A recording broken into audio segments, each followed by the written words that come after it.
Hello everyone, welcome to the video lecture series of Cryptography and Network Security.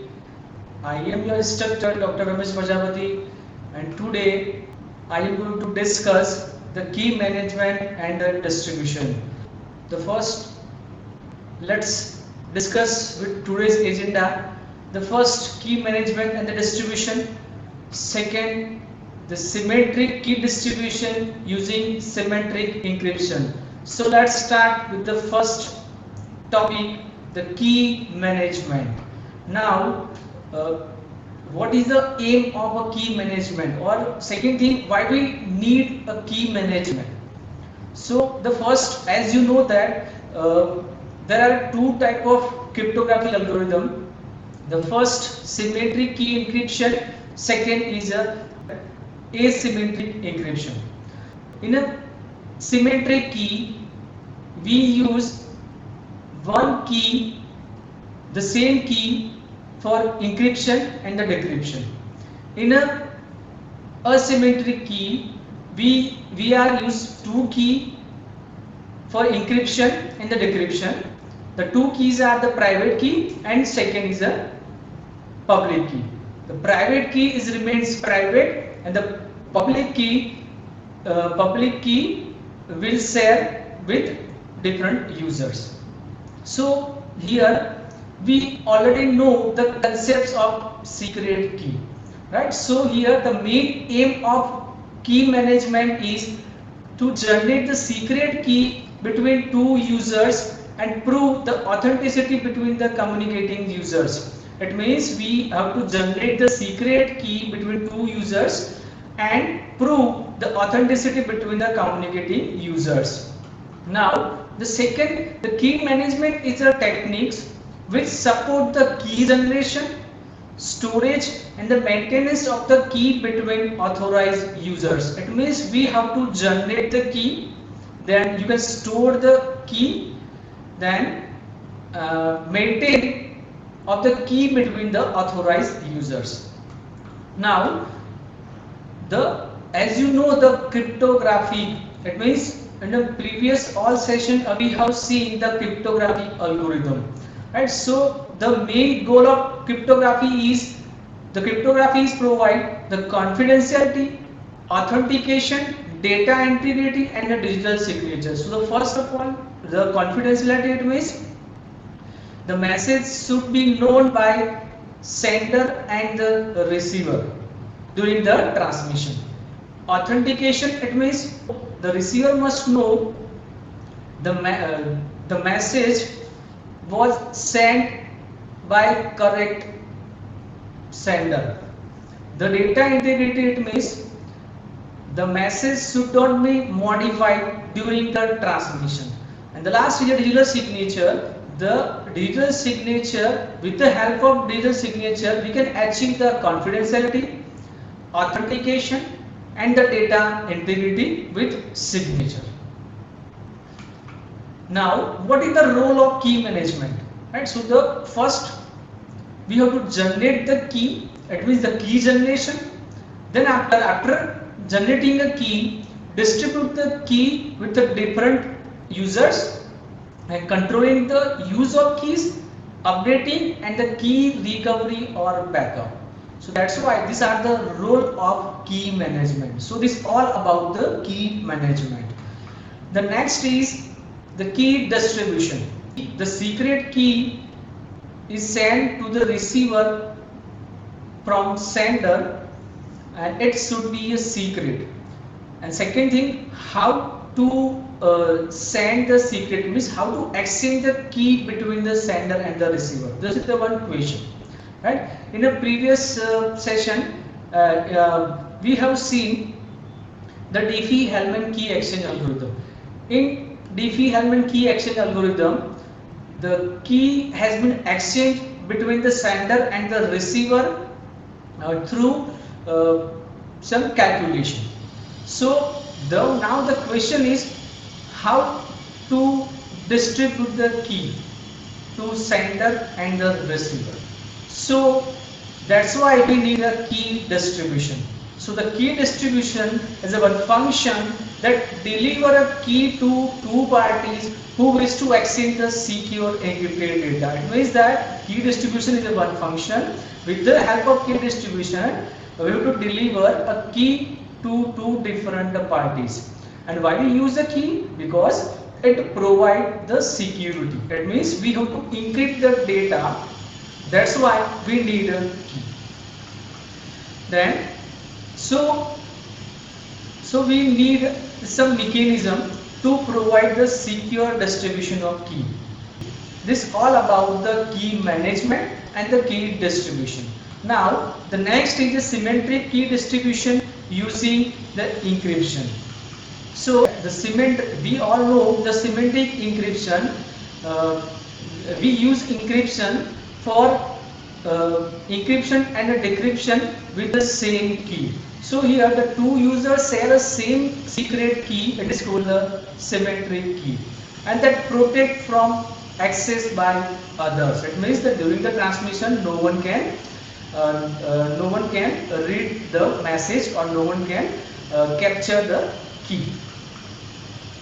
Now, second, how to exchange the secret key.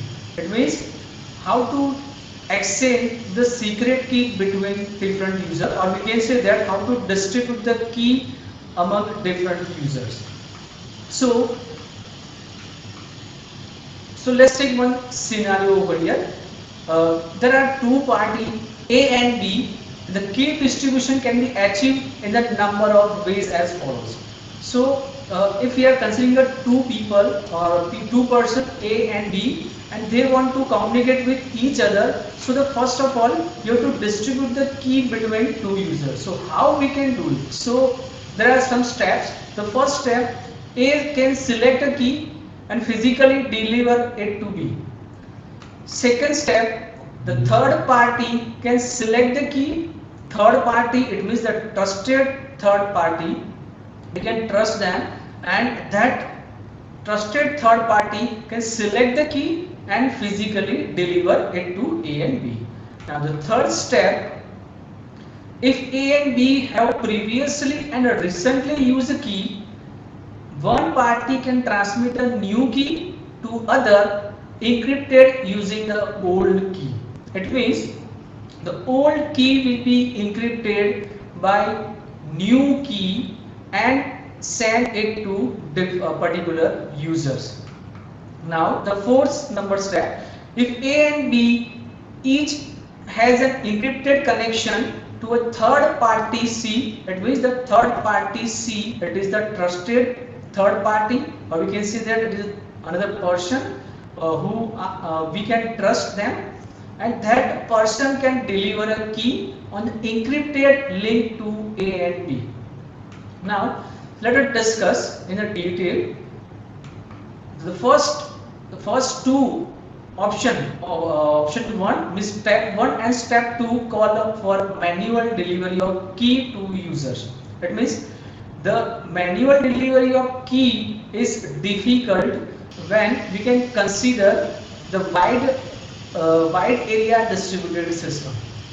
When both users communicate within LAN local area network, the option 1 and 2 is reliable.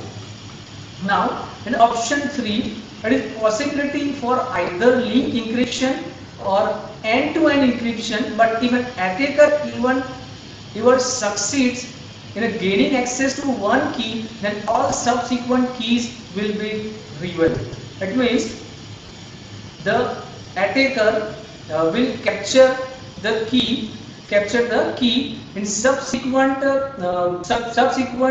key will be captured by attacker, and also all message will be decrypted by attacker.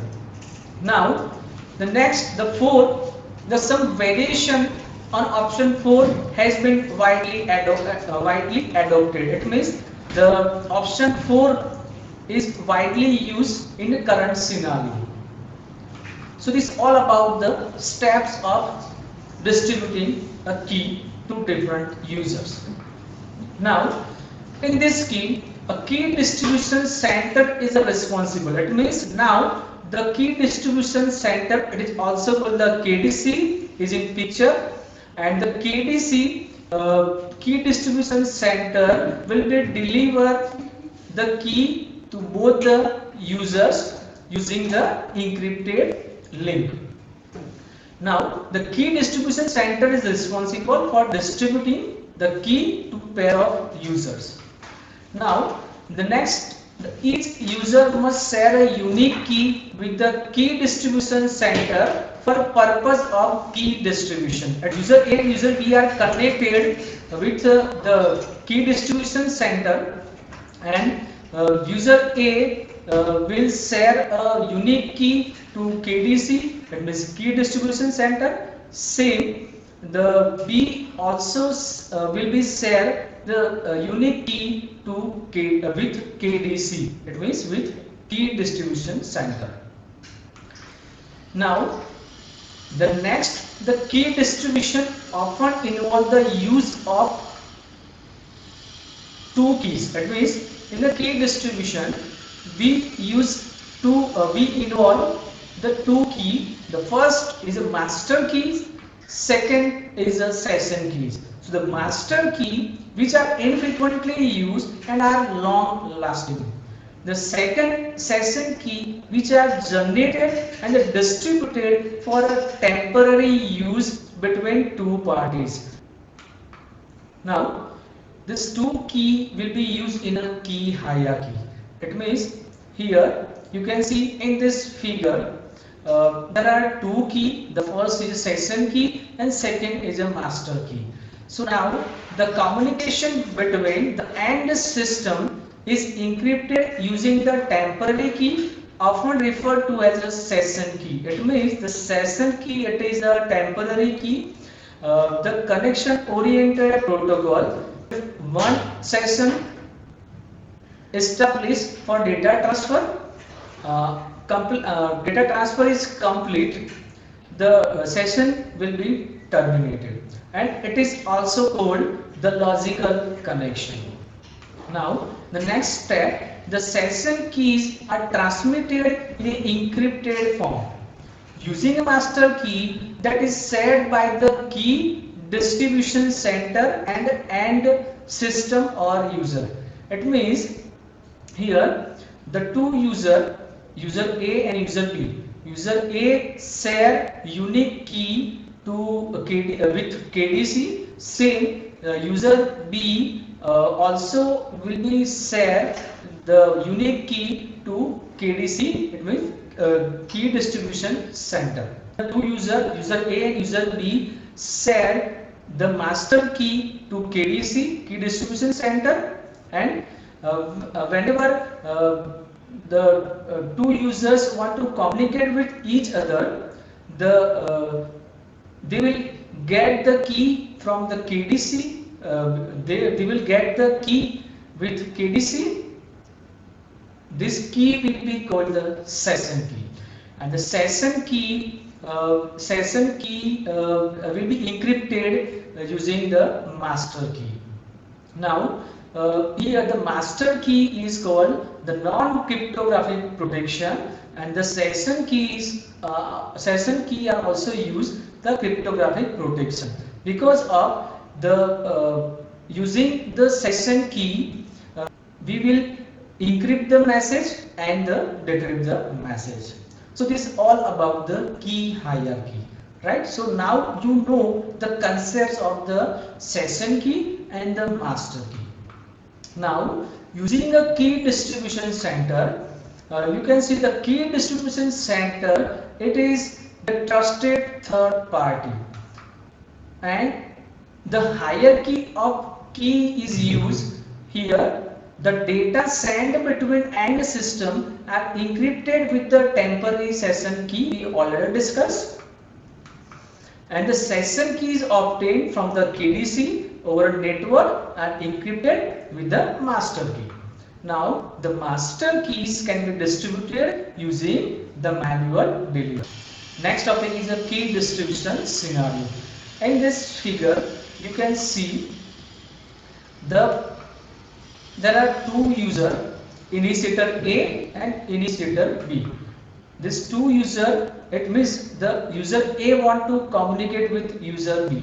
So the first, how user A, how it communicate with B. So the first, user A has access the key distribution center,